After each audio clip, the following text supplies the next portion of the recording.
Hello, welcome to my another session. In this session, I am talking about the structure of sperm, especially the structure of human sperm. The sperm, the human sperm, which is discovered by the Antony von Leeuwenhoek in the year 1677. The structure of sperm, the structure of human sperm, which is divided into three parts. The sperm, which is divided into three parts: the anterior head, and the head region, which is followed by the constriction. This region is known as the neck region.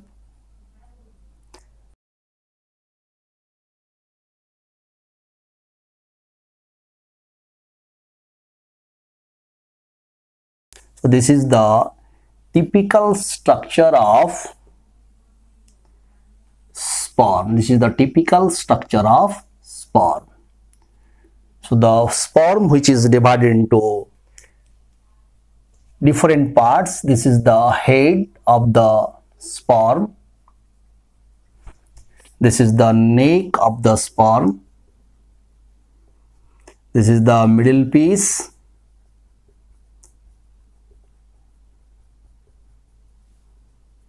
And this is the flagellum or the tail of sperm. This is the head. The length of the head, which is 5.1 micrometer, and the rest portion of the sperm, which is about 50 micrometer. The typical structure of sperm, which is differentiated into four parts. This is the head, neck, middle piece, and flagellum or the tail. The head of the sperm, which is spoon shaped, it is about to spoon shaped. The anterior most region of the head, which is known as the acrosome. So this is the acrosome, and which contains the hydrolytic enzyme. This is the acrosome. Acrosome means cap. This is it present like a cap, or it is the cap of the sperm, which is known as acrosome. Acrosome means cap. This is the cap of the sperm. That's why it is known as the acrosome, which contains hyaluronidase enzyme. This is the hydrolytic enzyme. This is the hydrolytic enzyme which helps for the dissolving of membranes of oocyte at the time of fertilization. So this is the acrosome. This acrosome, it develops from Golgi body. And this acrosome, it also believed that this is the larger lysosome because it contains hydrolytic enzyme. That's why it is known as the larger lysosome. The outermost covering of the head, this is the plasma membrane. This is the plasma membrane which also surround the acrosome, and acrosome also bounded by the acrosomal membrane. And behind the acrosome, this is the nucleus. Behind the acrosome, this is the nucleus. The nucleus which occupy the most part of the head region, and the nucleus which contains DNA. The haploid set of chromosome present in the nucleus of sperm, and such DNA or the chromatin fiber which presents here in compact manner in crystalline form. That's why the DNA inside the nucleus of sperm, it doesn't express. When it enters into the ovum, after fertilization, such DNA start to express. So compactly DNA present inside the nucleus of the sperm and which contains haploid set of chromosome. In case of human, 23 number of chromosome present or the chromatin fibers present compactly in a crystalline form. That's why it does not express inside the nucleus of sperm. When it enters into ovum at the time of fertilization, it begins to express because the ovum which provide the aqueous medium. So some part of the nucleus is also covered by the acrosomal membrane. So this is the acrosomal membrane which extends and up to the surface of the nucleus and slightly also cover the surface of the nucleus. And this is the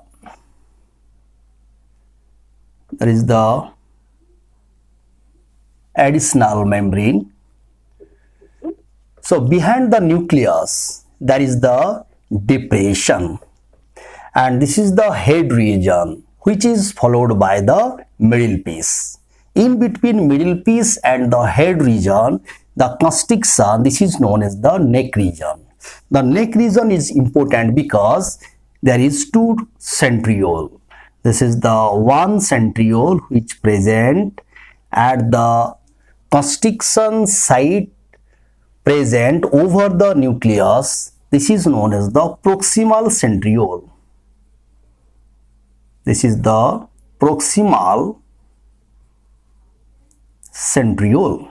Such proximal centriole which enter into the oocyte, enter into the ovum at the time of fertilization and which provide the power of division. Actually, ovum there is no centriole.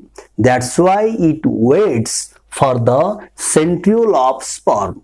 When the sperm give the centriole to the ovum start to divide. So the proximal centriole, this proximal centriole, it is very important because it initiates the process of cleavage process. So behind the proximal centriole at the region of rect region, there is another centriole which present right angle to the proximal centriole, and this centriole which is known as the distal centriole. So this is the distal centriole. This is the distal centriole. The distal centriole which provide the site for the attachment or the development of axial filament.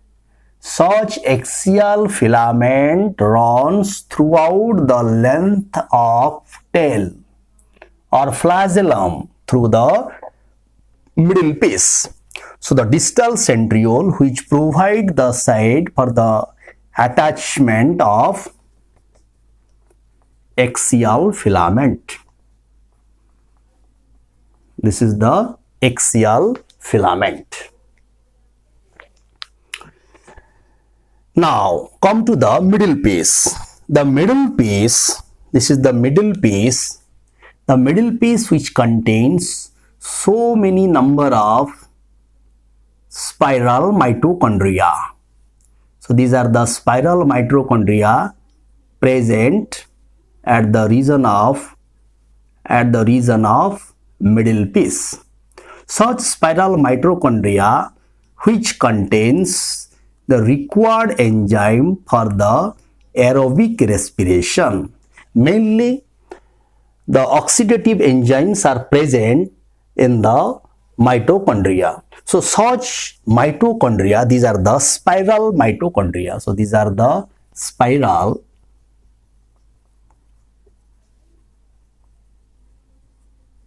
mitochondria.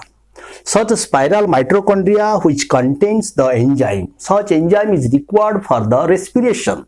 So this spiral mitochondria, by the process of aerobic respiration, not anaerobic, aerobic respiration, they produce ATP which acts as the source of energy and which help for the movement of sperm, for the movement of the tail or the flagellum, energy supplied from the spiral mitochondria to the sperm. That's why spiral mitochondria, which is known as the powerhouse of sperm, which provide or which produce the ATP as the source of energy. Now the middle piece, which is followed by the flagellum, this is the flagellum,